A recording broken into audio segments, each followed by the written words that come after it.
आज के बच्चों के लिए मैं ये खिताब करता हूँ, क्योंकि आप तारीख़ पढ़ते नहीं हैं। आपके हाथ में इंटरनेट दिया गया, थमा दिया गया है। आपको ऐसा लगता है कि ये सारा इंटरनेट पबजी खेलने के लिए, गेम खेलने के लिए, यूट्यूब, फेसबुक, इंस्टा चलाने के लिए। ज़रा तारीख़ पढ़ लेना तो फिर तुम भी जवान नज़र आने लग जाओगे। तुम्हें भी ये मालूम होना चाहिए कि हमारे असलाफ कौन थे जिनका नाम लेने से भी आज कतराते हैं दुनिया, और उन्हें इस बात का डर है कि इनके हाथों में वो तारीख आने ना दी जाए कि तुम्हें मोबाइल में 24 घंटे मसरूफ करके रखा जाए, ताकि खौफ इस बात का है कहीं ये तारीख पढ़ लिया किसी मोहल्ले से फिर सलाहुद्दीन ना पैदा हो जाए, कहीं से कोई शिहाबुद्दीन ना उठ जाए, कहीं से कोई टीपू सुल्तान ना आ जाए, कहीं से जो इनके दर्द का सबब है औरंगजेब ना आ जाए। ये डर इस बात का सताता है कि तारीख ना पढ़े, तारीख ना पढ़े, तुमको नशा में मुलविस करके रखा जाए, तुम इंटरनेट की तबाहियों में अपने आप को बर्बाद करके रखे रहो। अजीज़ान गिरामी, मैं आपसे मुखातिब होकर के एक बात कहना चाहता हूँ, निकल आओ इस बस्ती से, दुनिया अभी भी तुम्हारे इंतजार में है। अल्लाह करीम कुरान में फरमाता है, वलिल्लाहिल इज्जतु वली रसूलिही वलिल मुमिनीन। इज्जत तो अल्लाह की है, इज्जत तो रसूल की है, इज्जत तो ईमान वालों के लिए है। और अल्लाह करीम फरमाता है, काना हक्कन अलैना नस्रुल मुमिनीन। हमने अपने ऊपर लाजिम कर लिया है, मदद करेंगे तो ईमान वालों की मदद करेंगे। जब तुम्हारे पास इतनी सारी बातें हैं मौजूद, अल्लाह की मदद आएगी तो फिर डरे सहमे जीने की क्या वजह है? इस तरह की जिंदगी गुजारने पर मजबूर होने की क्या वजह है? निकल आओ। और इज्जत जो आज बंदे, आज जो नौजवान मॉडर्निटी में ढूंढ रहे हैं, मॉडर्निज्म में ढूंढ रहे हैं, इनको ऐसा लगता है बॉलीवुड और हॉलीवुड के पीछे भागने पर स्टार बन जाएंगे, खाक स्टार बनेंगे। वहाँ का हाल तो ये है, जवानी खत्म हो गई तो रिटायरमेंट मिल गया, और जब चेहरे पर झुर्रियाँ पड़ गई, कमर टेढ़ी हो गई, तो अब वो पर्दे में नाचने वाला नहीं होगा, दुनिया दूसरा हीरो ढूंढ लेती है। वहाँ बुढ़ापा आ गया तो उसे साइड बिठा दिया जाता है, सिर्फ और सिर्फ जवानी का गाजा चमकाता है और जवानी की खूबसूरती को लोग हा हा करते रहते हैं। लेकिन जैसे जवानी खत्म हो गई, इज्जत भी चली गई, ड्यूटी भी चली गई, रिटायरमेंट की एक मुश्किल जिंदगी गुजारनी पड़ती है। इसको इज्जत कहाँ कहा जाता है? लेकिन आओ, मुस्तफा करीम सल्लल्लाहु अलैहि वसल्लम के कदमों में जो बंदा जितना बूढ़ा होता है उतनी इज्जत उसकी बढ़ती चली जाती है। क्या आपने, हो सकता है यहां वो आंखें होंगी जो हुजूर ताजुश शरिया को देखी होंगी, आला हज़रत अजीमुल बरकत के उस जानशीन को देखी हुई आंखें होंगी, 75 साल की उम्र में जो हुस्न जमाल लेकर के वो बिखेरने अपने मुरीदों के दरमियान आते। कसम खुदा की मैं कह रहा हूं, 1 लाख जवान एक तरफ बिठाओ, एक तरफ जानशीन आला हजरत को बिठाओ, 1 लाख की तरफ तुम्हारी नजरें नहीं जाएंगी, उस एक हसीन चेहरे की तरफ नजरें उठेंगी। वजह क्या है? ये हुस्न जमाल पाउडर लाली मेकअप का नहीं है, मेरे मुस्तफा के कदमों से मिला हुआ है। इज्जत रसूलुल्लाह के कदमों में है। इसीलिए इकबाल ने कहा था, आबरूए मां जना में मुस्तफा, हम सब की इज्जत आबरू मुस्तफा के नाम से है, हुजूर पाक के नाम से है। अगर उस नाम की तुमने हिफाजत की तो अल्लाह तुम्हारी इज्जत की हिफाजत फरमाए। अगर हुजूर पाक की इज्जत महफूज है, हम सब की इज्जत महफूज है।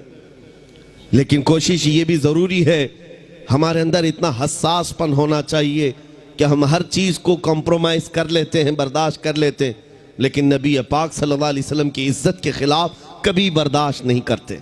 तारीख की सच्चाइयाँ ये बताती हैं, हमारी तारीख यही है। एक साहब जो डिपार्टमेंट से ताल्लुक़ रखते वो मुझसे कह रहे थे, मौलाना आप इतना ज़्यादा एग्रेसिव क्यों बोलते हैं, भड़काऊ भाषण लगता है। अगर सच्ची बात कहना भड़काऊ भाषण है तो आप सुनते रहो।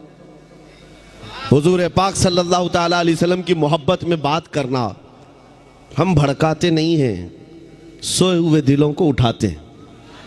बात सिर्फ इतनी है। उन्होंने हमसे कहा कि आप ही क्यों बोलते हैं इतना ज़्यादा। हमने उनको एक मिसाल दी थी, बड़े साहब थे, हुकूमत के कारिंदे थे। हमने कहा अगर आपको किसी ने कहा तुम्हारी माँ बदकार थी तो आपको कैसा लगेगा? वो कुर्सी छोड़कर खड़े हो गए, कहा मैं तो आपसे अच्छी बात कर रहा हूँ, आप मेरी माँ पे चले गए। मैंने कहा एग्जाम्पल दिया, मैंने मिसाल दिया, गाली नहीं दिया। कहा मेरी मां पर आप मिसाल क्यों दे रहे? मैंने कहा आपको अपनी मां के खिलाफ मिसाल देना भी बर्दाश्त नहीं। तो सुनिए कान खोलकर, मुसलमानों के लिए जज्बात ये हैं, करोड़ों माओं से ज्यादा मुसलमान अपने नबी से मोहब्बत करता। माओं की मोहब्बत अपनी जगह पर, लेकिन हमारे लिए ईमान है।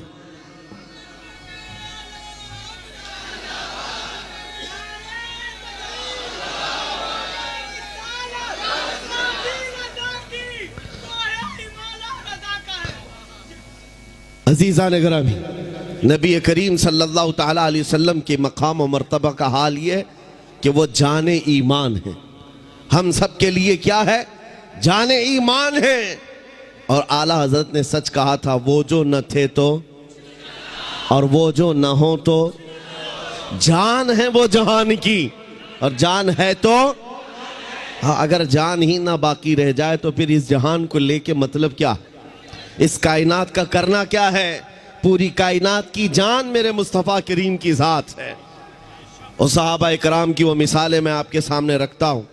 अजीज़ा निगरामी वक़ार, उहद के मैदान में शैतान ने एक अफवाह फैलाई थी कि मुहम्मदुर रसूलुल्लाह सल्लल्लाहु अलैहि वसल्लम का इंतकाल हो गया, हुजूर पाक को शहीद कर दिया गया।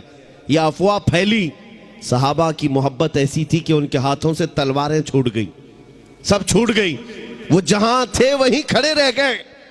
इस बुनियाद पर कई सहाबा की शहादत हुई है। 70 सहाबा शहीद हुए मैदान उहद में। लेकिन उनके दिल के अंदर क्या बात थी? जब उनसे कहा जाता उठो आगे बढ़ो, तो कहते कि जब अल्लाह के रसूल ही नहीं है तो फिर जीने का मतलब ही क्या? इसके बाद जिंदगी किसे कहा जाता है? नबी पाक सल्लल्लाहु ताला अलैहि वसल्लम के साथ हम थे। अजीज़ान गिरामी वक़ार, वो हर शय में मुस्तफ़ा करीम सल्लल्लाहु अलैहि वसल्लम के जलवे देखते थे। आज उम्मत का हाल ये है कि हम मोहब्बत के दावे करते हैं, लेकिन हमारी आंखें आज बेहया हो गई। हम किसी और चीज़ को देखकर रात गुजार रहे हैं। आज हमारे दिलों के अंदर नफसानियत गालिब आने लग गई। हुजूर की मोहब्बत सबके सीने में मौजूद है, लेकिन इसे मैदान में लेकर उतार कर दिखाना नहीं चाहते। तुम्हें दाढ़ियों से नफरत क्यों होती है? तुम्हें टोपियों से उलझन क्यों होती है? तुम्हें हुजूर की सुन्नतों से उलझन किस बात की है? तुम डरते हो कि मैं सेकुलर बन करके घूमूंगा, मैं एक सेकुलर आदमी बन करके रहूंगा, मॉडर्न मुझे दुनिया कहे। तुम्हें अपने चेहरे पर हुजूर की सुन्नत पसंद नहीं है, तो फिर किस मोहब्बत का दावा करते हो? याद रखो, अगर तुम नबी पाक सल्लल्लाहु अलैहि वसल्लम की सुन्नत पर अमल नहीं करोगे तो फिर किसी और से किस बात की उम्मीद है? दूसरों से किस बात की उम्मीद है? आओ ए नौजवानों, ये अज़्म करके उठो कि इनकलाब आएगा तो हमारे अमल से आएगा इंशाअल्लाह।